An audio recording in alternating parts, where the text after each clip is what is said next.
67 seismic monitoring stations across Southern California just recorded something that was not supposed to happen. At 5:56 p.m., a magnitude 4.9 earthquake struck Riverside County. Normal enough for California, but what came next broke every model scientists had. Within 12 minutes, tremor signals appeared along fault lines that have not moved since before the Civil War. The San Jacinto, the Elsinore. Even sections of the San Andreas itself began registering micro-movements that spelled out a terrifying message: the network is waking up. Dr. Alessandro Verdecchia calls it the domino effect, one fault triggering another in a cascading failure that could span multiple states. It is the same mechanism that turned the 2019 Ridgecrest earthquake into a year-long seismic nightmare, except this time the dominoes are lined up beneath 15 million people. But here is the question keeping geologists awake tonight. If this really is the start of a multi-fault sequence, which cities get hit first? And once the cascade begins, is there any way to stop it? California sits on a geological powder keg that most residents never see. Beneath the suburban sprawl of Southern California lies a web of interconnected fractures more complex than the region's freeway system. Unlike the famous San Andreas fault, which slices visibly through the terrain, this underground labyrinth operates in shadow. It is a collection of parallel fractures, cross-cutting faults, and pressure transfer zones that stretch from Mexico to Oregon.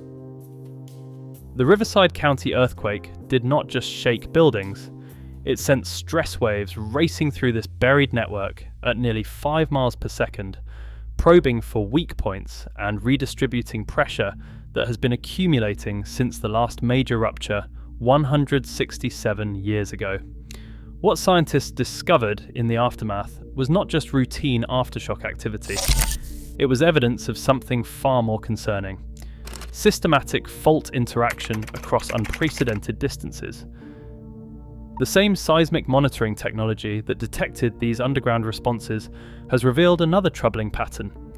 California's earthquake cycles do not just control ground shaking, they control water. Historical records show that major seismic events consistently trigger changes in groundwater flow, surface drainage, and flood patterns across the entire state. When faults move, aquifers shift. When pressure transfers between fault systems, it does not just threaten buildings, it destabilizes the hydrological systems that 40 million Californians depend on for survival. But this geological, hydrological connection is not theoretical anymore. It is actively happening beneath our feet right now. And the last time California's fault network experienced widespread activation on this scale, the results rewrote the map. January 1862. For 43 consecutive days, atmospheric rivers dumped unprecedented rainfall across a state already destabilized by the massive 1857 Fort Tejon earthquake. But this was not just bad weather meeting bad luck. It was a geological and meteorological perfect storm that modern science is only now beginning to understand. The 1857 San Andreas rupture had fundamentally altered underground water flow patterns across Southern California. Fractured aquifers that normally drained gradually into the ocean suddenly found new pathways through shattered bedrock. Springs appeared where none had existed. Established water sources vanished overnight. The earthquake had not just moved the ground, it had rewired the state's entire hydrological system. When the atmospheric rivers arrived 5 years later, they encountered a transformed terrain. Rain that should have soaked harmlessly into familiar drainage patterns instead found itself channeled through new underground routes created by seismic fracturing. The Central Valley became an inland sea 300 miles long and 60 miles wide. Sacramento disappeared beneath 20 feet of water. Los Angeles County flooded from the mountains to the coast. Contemporary accounts describe a catastrophe beyond modern comprehension. Ranchers herded cattle to higher ground for weeks, watching their herds drown as the water kept rising. Telegraph lines snapped under the weight of ice storms. Railroad tracks vanished beneath lakes that had never existed before. The state capital relocated to San Francisco because Sacramento remained underwater for months. But the most terrifying detail was not the flood itself, it was how quickly the water arrived. Witnesses reported going to bed on dry ground and waking to find their homes surrounded by rushing torrents. The earthquake-altered drainage system created flash flood conditions across areas that had never experienced rapid water rise. Economic damage exceeded $100 million in 1862, roughly $3 billion today. 1 in 4 cattle in the state drowned. Property losses bankrupted entire counties. The disaster ended California's Rancho era and accelerated American settlement, literally reshaping the state's cultural identity. Imagine that same scenario today. Los Angeles County's population in 1862 was roughly 10,000 people. Today, the county has over 10 million. The Central Valley in 1862 was sparsely populated rangeland. Today, it is an agricultural centre feeding half the nation, plus urban areas housing 7 million residents. Flood control systems were built without knowledge of earthquake and flood interaction. Emergency response networks have never been tested against simultaneous seismic and hydrological failure. Scientists studying paleoclimatology have discovered something even more unsettling. The 1862 flood was not unique. Sediment cores from California lakes reveal similar mega flood deposits every 150 to 200 years, consistently preceded by major earthquake sequences. The pattern is unmistakable. Tectonic activity destabilizes regional hydrology. Extreme weather events then exploit those vulnerabilities. The result is disasters that dwarf anything in modern California history. And according to stress accumulation models, the same fault systems that triggered the 1857 earthquake are approaching similar energy levels today. This raises a terrifying question. Are we on the brink of another catastrophe on the scale of 1862? Beneath the Salton Sea, an array of sophisticated instruments is recording changes that would have been invisible to 19th century observers.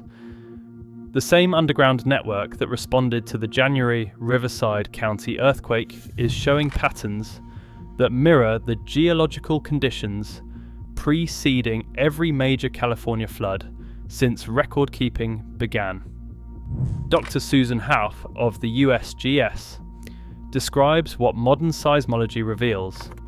She says we are seeing stress transfer between fault systems that has not occurred since the 1800s. When you map these underground pressure changes against historical flood patterns, the correlation is undeniable. Earthquakes do not just move the ground, they rewire how water moves through it. GPS satellite measurements show millimeter-scale ground deformation extending across 6 counties following the Riverside tremor. These are not random movements. They follow established fracture patterns that control groundwater flow from the Sierra Nevada to the Pacific coast. When these underground pathways shift, they alter everything from agricultural irrigation to municipal water supplies. March 15th, 2026, 3:47 a.m. An atmospheric river slams into Northern California, carrying moisture from tropical storms 2,000 miles offshore. Satellite imagery shows a continuous band of water vapor stretching from Hawaii to San Francisco. A river in the sky carrying 15 times more water than the Colorado River. For most storms, California's drainage systems would handle the load. But this storm encounters a state where underground plumbing was rewired 2 months ago by seismic activity. The hardest truth about California's earthquake flood vulnerability is that even knowing the risk, the state remains catastrophically unprepared. Since the 1862 disaster, California has built extensive flood control systems and earthquake-resistant infrastructure. But nothing addresses the intersection of both hazards. Flood control, reservoirs and channels were designed assuming stable underground drainage. Earthquake building codes focus on structural survival, not post-seismic flood resistance. Emergency response protocols treat earthquakes and floods as separate events requiring different resources, equipment and expertise. Following recent seismic activity, state engineers inspected critical flood infrastructure and found concerning but not immediately dangerous damage. Hairline cracks in concrete spillways, slight shifts in earth-filled dam foundations, minor settlement in levee systems. Each problem falls below emergency repair thresholds, but that changes when extreme weather tests the weakened structures. Modern improvements offer limited protection against compound disasters. Early warning systems for atmospheric rivers work well for normal terrain. Earthquake early warning can provide seconds of notice before ground shaking begins, but no system warns when earthquake-altered hydrology creates new flood vulnerabilities that do not manifest until the next storm. Institutional gaps run deeper than technology. Water managers and seismologists rarely coordinate planning, despite historical evidence of earthquake-flood connections. Urban planners assume geological stability when designing flood-prone developments. Insurance policies exclude earthquake-triggered flood damage, leaving millions financially exposed to predictable compound disasters. Perhaps most troubling is the evacuation paradox. Areas safest from earthquakes often prove most vulnerable to earthquake-triggered flooding, while earthquake-resistant higher ground may become inaccessible during flood conditions. California has invested billions in separate earthquake and flood preparedness. But the next major disaster will likely combine both hazards in ways that existing systems cannot handle.